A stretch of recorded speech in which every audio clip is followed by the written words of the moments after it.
Hello, welcome back to Manishin YouTube channel. කොහොමද ඉතින් ඔයාලට?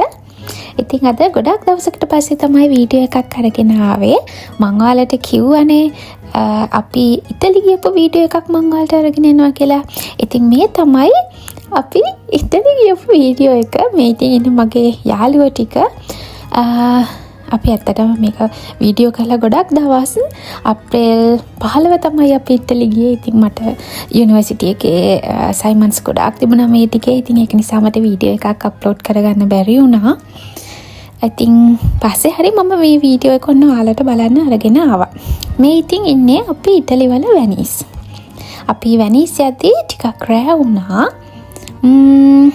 ඔයාලට කියන්න ඕනේ වෙනිස් වල අපිට ඇත්තටම හම්බ වෙන්නේ බෝට් වලින් තමයි අපි එහෙට මෙහෙට යන්නේ.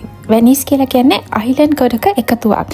ඉතින් අපි නවතින තැනට යන්න අපිට මෙතනින් ගන්න උනා සිටි ටිකට් එක කියලා කියන්නේ මේකේ බෝට්ස් ඒ වගේම ට්‍රෑම් රයිඩ්ස් ඒ ඔක්කොම ඉන්ක්ලූඩඩ්. ඉතින් ඒ සිටි ටිකට් එක යුරෝ 25ක් වුණා එක්කෙනෙකුට. ඉතින් මේ ඉන්නේ මම අපි නවතින තැනට යන්න බෝට් එක එනකන් තමයි අපි මේ බලාගෙන ඉන්නේ. ඉතින් ඔන්න බෝට් එක ආවා. අපි අපේ බඩු ටිකත් බෝට් එකට දාගෙන ඉතින් අපි ඉන්න තැනට අපි යන ගමන් ඉන්නේ මේ. ඒක තියෙන්නේ වෙනම අයිලන්ඩ් එක. ඒ කියන්නේ අපි ආව ෆ්ලික්ස් බස් එක පාක් කරන තැන ඉඳන් අපි බෝට් එකක් ගන්න ඕනේ. එතන ඉඳන් තමයි අපි බෝට් එකේ අපි නවතින තැනට යන්නේ. ඉතින් මේ තමයි අපි වෙනිස් වල නවතුණු හොටෙල් එක. ඒකේ නම තමයි ජෙනරේටර් වෙනිස්. එයාලගේ හොඳ රිවිව්ස් තිබුණා Google එකේ. ඉතින් ඒක නිසා මාත් එක්ක තව 3 දෙනෙක් ගියා. අපි 4 දෙනාටම එක රූම් එකක් බුක් කරගත්තා. ඉතින් අපි පහවදා උදේම ලෑස්ති වෙලා අනිත් අයිලන්ඩ්ස් වල වෙනිස් වල තියෙන කොහොමද කියලා බලන්න යන්න පිටත් වුණා. ඉතින් මේ අපි යන්නේ සන් මාර්කෝ කියන අයිලන්ඩ් එකට. මේ ඉතින් අපි යන ගමන් තමයි ඉන්නේ බෝට් එකේ. ඉතින් වෙනිස් කිව්වහම අපිට මතක් වෙන්නේ මෙන්න මේ ගොන්ඩෝලානේ. අපිට මේ ගොන්ඩෝලා රයිඩ් එකක් ගන්නත් පුළුවන් සාමාන්‍යයෙන් යුරෝ 80කට වගේ. ඉතින් මේ තියෙන්නේ හැමෝම අර වෙනිස් කියලා කියති දකින ඒ ගොන්ඩෝලා.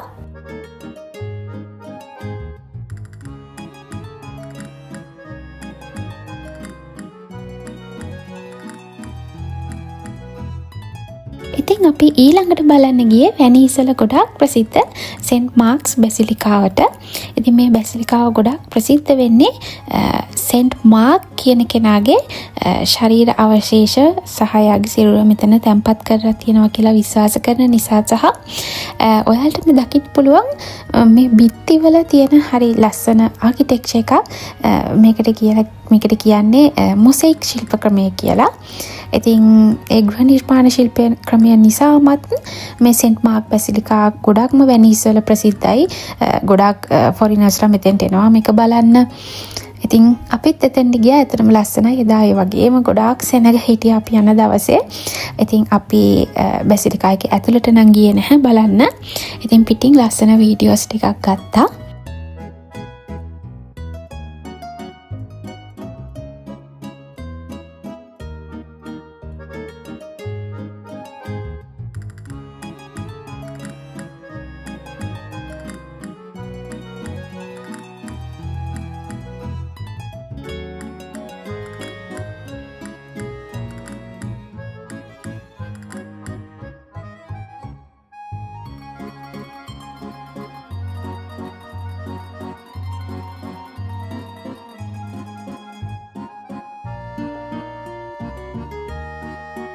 ඉතින් දැන් මම මේ ඔයාලව එක්කගෙන යන්න හදන්නේ ඉතාලියේ වගේම ලෝකෙත් ගොඩක් ප්‍රසිද්ධ දූපතකට. ඒක තමයි මුරානෝ කියලා කියන දූපත. ඉතින් මුරානෝ දූපතට ගිහිල්ලාම අපි බලමු මුරානෝ දූපත ඇයි මේ තරම් ප්‍රසිද්ධ වෙන්නේ කියලා.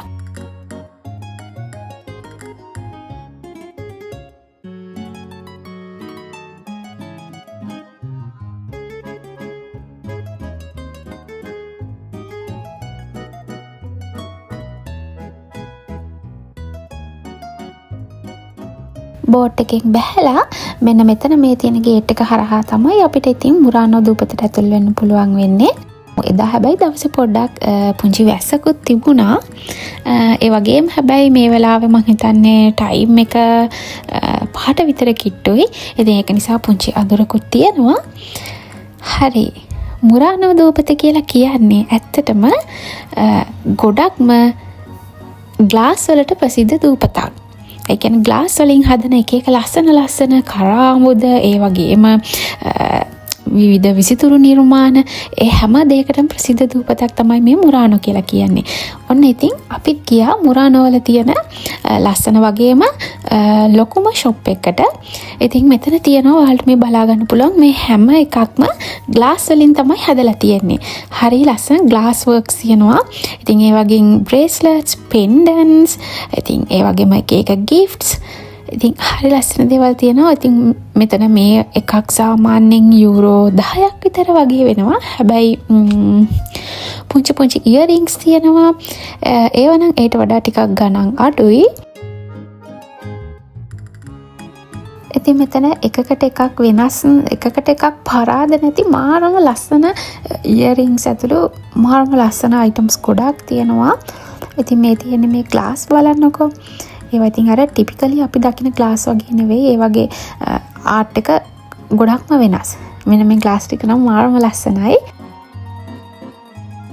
අපිට ඕනේ නම් මෙයාලා කොහොමද මේ ග්ලාස් වර්ක් කරන්නේ කියලා එයාලගේ වැඩ කරන තැනක් තියෙනවා. මෙයාලගේ ෂොප් එකටම එහා පැත්තේ එතන බලන්නත් පුළුවන්. හැබැයි අපි හිතාගෙන හිටියෙත් එතෙන්ට යන්න. අපි හැබැයි එන වෙලාව වෙනකොට එතන එයාලා ක්ලෝස් කරලා තිබුණේ අපිට යන්න බැරි වුණා.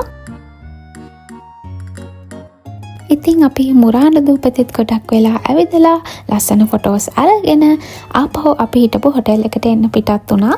මොකද අපිට අපේ ලගේජස් කලෙක්ට් කරගන්න තියෙනවා. ඒ වගේමයි අද දවසේ රෑ තමයි අපිට අපි ඉන්න සිටි එක ග්‍රාඩ්ස් වලට එන්න වැනීස් වලින් ෆ්ලික්ස් පාස් එක ආපහු ගන්න තිබුණේ රෑ 10:00ට. ඉතින් ඒක නිසා අපි කොකට ටිකක් කලින් එහෙන් පිටත් වුණා. ඉතින් ඔන්න ඔය විදිහට තමයි අපේ වැනීස් වල එක දවසක් ගෙවුනේ. ඉතින් මෙතනින් පස්සේ නම් අපි ආපහු අපේ ග්‍රාඩ් සිටි එකට එන්න පිටත් වුණා එදා රෑ. ඉතින් මේ තමයි අපේ වැනීස් ගමන. ඉතින් පුංචි වීඩියෝ එකක් ඔයාලට අරගෙන ආවේ. ආයෙත් දවසක ලස්සන වීඩියෝ එකක් අරගෙන එනකන් සතුටින් පරිස්සමින් ඉන්න. බයි.